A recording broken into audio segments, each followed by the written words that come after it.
continuando aqui, temos alguns passos, né, alguns itens que devem vir numa resenha crítica. Primeiro, claro, né, identificar a obra. Você tem que colocar os dados da obra. A gente vai ver ali no exemplo e no próprio layout, no template da resenha, onde que essa informação sobre a obra ela pode vir e onde que ela tem que vir até em uma determinada parte do texto.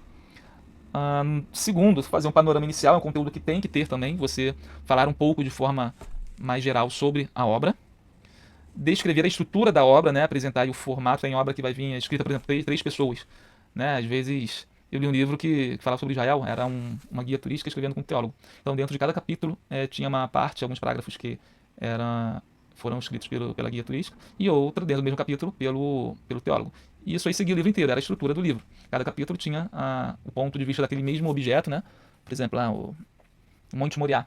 Aí vinha uma parte escrita pela guia turística, trazendo as questões turísticas, culturais ali.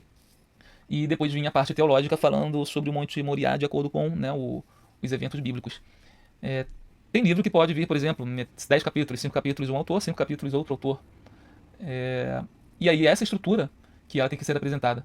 O livro foi só de um autor e é dividido em 3 partes, né? Ele divide a ideia dele em 3 partes e cada parte tem 2 capítulos. Então vai delinear o livro dividido em 3 partes, em que a primeira parte fala sobre blá blá blá blá blá, a segunda parte fala sobre blá blá blá blá blá, a terceira blá blá blá blá. E por aí vai. Você vai, né, mostrar para o leitor como que é a estrutura da obra. Item 4, né? Discorrer um pouco sobre o autor. Não necessariamente que esses itens eles têm que vir nessa ordem. O autor ele pode vir até depois da identificação da obra, ou pode vir até como um primeiro elemento. Né? Começar o texto falando sobre o autor. Essa ordem ela é variável. Lembra a questão do estilo? O estilo da resenha ela pode ser um pouco mais fixo, mas também pode ter uma liberdade na escrita. O importante é ter esses elementos. 5. Discorrer sobre o conteúdo, né? Que aí em si é o resumo da obra ou de parte da obra. Às vezes a gente pode fazer uma resenha só sobre um capítulo de determinado livro. Às vezes, se o livro for muito grande e tratar de assuntos próximos, mas que possam ser tratados de forma separada, posso fazer uma resenha sobre como o autor, dentro daquela obra, tratou determinado assunto. Então, fazer uma resenha desse assunto específico. Né? Vamos ver, um arquiteto fala sobre a cidade de João Pessoa. Escreve um livro falando vários aspectos da cidade de João Pessoa. Né? Arquitetura no seu aspecto cultural, arquitetura histórica, arquitetura moderna, arquitetura das comunidades, né? A arquitetura próxima à praia, a arquitetura no interior da cidade, mais próxima da zona rural. Então, ele é uma obra bem grande, uma obra bem completa em termos de arquitetura, mas eu posso avaliar apenas o que ele falou sobre a arquitetura da parte da praia, né, a arquitetura da orla. E aí fazer uma resenha, fazer uma análise crítica dentro da avaliação que o autor teve, né, daquele item específico.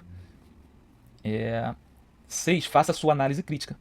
E aí, justamente, né, depois do resumo, ou em simultâneo ao resumo, você pode ir trazendo o resumo e ao mesmo tempo fazendo a análise crítica desse item, né, desse tema que está sendo resumido. E item 7, identifique o público e faça a recomendação. Aí entra no objetivo da crítica em si, da resenha. Geralmente aí sim, essa parte, claro, ela tem maior tendência em vir no final da resenha, justamente representando a conclusão, como se fosse, com base em tudo isso que nós vimos e falamos sobre essa obra, é uma obra que traz aspectos positivos, contribui para tal área, contribui para o crescimento disso, ou ela desqualifica tal área, ela não foi contributiva para a linha, ou ela traz poucas informações novas sobre o tema. Há obras mais recomendadas, há obras com conteúdo, né, de maior qualidade sobre o mesmo tópico, ou seja, você vai recomendar ou não a leitura, ou, né, a pessoa assistir ou não determinada obra, se for filme. Esse seria o intuito final, né, da resenha, a resenha crítica. A pessoa então pode, com base nisso, falar: me desinteressei de ler o livro, de ler esse trabalho, ou nossa, caramba, parece que tem bastante conteúdo, vou tentar ler para usar no meu trabalho, ou enfim, ler se for uma obra de ficção, vai me dar um prazer na leitura, beleza? Então esses são os conteúdos básicos de uma resenha. Aqui tem o início, né, de um modelo. O que tem que ter, né, no resumo? O resumo pode ser de 2 páginas, 3, 4, 5, 10 páginas, né, resenha. Claro que vai depender isso do tamanho da obra. Uma resenha de 10 páginas, nossa, né? É quase uma bíblia, uma obra variada. Mas geralmente aí resenhas são de 2 ou 3 páginas. Já começa logo na primeira página, né? Não tem necessidade de capa, até porque a resenha ela vem às vezes no meio de uma coletânea de outras resenhas, ou vem em um blog, vem em um site, ou vem dentro de uma revista, né? Um jornal, revista seja acadêmica, ou seja uma revista de cunho mais popular. E aí ela já começa, né, com o título, embaixo o nome, né, do autor da resenha, Aqui é o nome do autor da resenha. Pode vir no meio ou pode vir no canto direito. Vem a referência da obra, e a referência dentro aí do padrão ABNT. Vem o texto em si da resenha, já começa, né, com o texto, e aí o texto formatado da seguinte forma, né? Um e-mail, espaçamento com fonte tamanho 12. Pode ser Arial ou a Times, não tem obrigatoriedade de ser uma ou outra. E aqui, né, não há número mínimo ou máximo de páginas, tudo vai depender do tamanho da obra a ser resenhada. Então agora, já tendo visto essa parte inicial, vamos ler aqui, né, dentro desse próprio exemplo de resenha, temos o próprio texto, é um metatexto, né, a própria resenha, uma resenha que fala sobre a resenha. E aí já dá uma dica, né, já dá bastante dicas sobre a formatação. Resenha é um resumo, porém, resenha de um resumo. A resenha é um resumo, tem que tirar esse B. Resenha é um resumo, porém mais abrangente, redigido por especialistas com análise crítica de um documento. É um tipo de texto muito utilizado pelo gênero jornalístico e tem como objetivo orientar e informar o leitor, onde o autor manifesta sua opinião avaliativa sobre a obra. A resenha é um gênero que combina a apresentação das características essenciais de uma obra, filme, livro, peça de teatro, etc., com comentários e avaliações críticas sobre sua qualidade. Então voltamos aqui na palavra, né? Avaliações críticas. Não quer dizer avaliações negativas necessariamente. Estruturalmente, o resenhista deve trazer informações sobre os autores, descrever resumidamente o conteúdo da obra, apresentar informações sobre o contexto em que a mesma está inserida, comentar e opinar, podendo incluir julgamentos acerca da sua relevância em comparação com outras obras da mesma área ou gênero. O texto da resenha deve ser digitado em página, né, A4, com margens 3, esquerda e superior. Esse aqui é o padrão, né, de formatação de texto acadêmico. E 2 centímetros, direita e inferior. Isso aí vocês formatam no Word, né? A fonte utilizada deve ser Arial Times, tamanho 2. O espaçamento 1,5 para todo o texto com alinhamento justificado. A resenha não deve conter subdivisões. Esse aqui é um item importante. A resenha não tem tópicos. Ela é um texto corrido direto, né? Inteiro. Só tem o título. A resenha deve ser escrita na terceira pessoa. Esse padrão de formatação aqui, gente, quando vocês forem entregar o trabalho de vocês, tem que ser atendido, tá? Tem que estar dentro desse padrão. Por quê? Porque envolve aí a habilidade de vocês em trabalhar com ferramentas digitais, né? Ferramentas tecnológicas.